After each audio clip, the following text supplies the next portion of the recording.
81. 81. 81.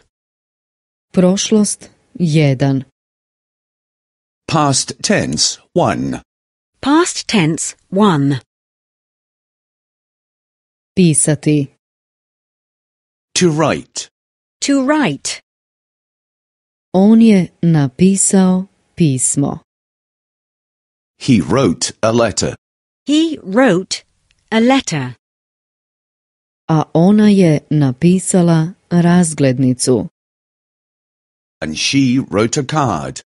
And she wrote a card. Čitati. To read. To read. On je čitao reviju. He read a magazine. He read a magazine. A ona je čitala knjigu. And she read a book. And she read a book. Uzeti. To take. To take. On je uzeo cigaretu. He took a cigarette. He took a cigarette. Ona je uzela komad čokolade. She took a piece of chocolate. She took a piece of chocolate. On je bio nevjeran, ali ona je bila vjerna.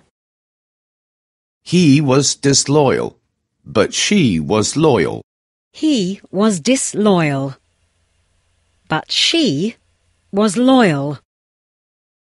On je bio lijen, ali ona je bila vrijedna. He was lazy, but she was hard-working. He was lazy, but she was hard-working. On je bio siromašan, ali ona je bila bogata. He was poor, but she was rich. He was poor, but she was rich.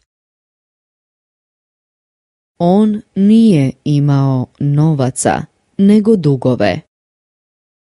He had no money, only debts. He had no money, only debts. On nije imao sreće, nego peh. He had no luck, only bad luck. He had no luck, only bad luck. On nije imao uspjeha, nego neuspjeh. He had no success, only failure. He had no success, only failure. On nije bio zadovoljan, nego nezadovoljan. He was not satisfied, but dissatisfied. He was not satisfied, but dissatisfied. On nije bio sretan, nego nesretan. He was not happy, but sad. He was not happy, but sad. On nije bio simpatičan, nego antipatičan. He was not friendly, but unfriendly. He was not friendly, but unfriendly.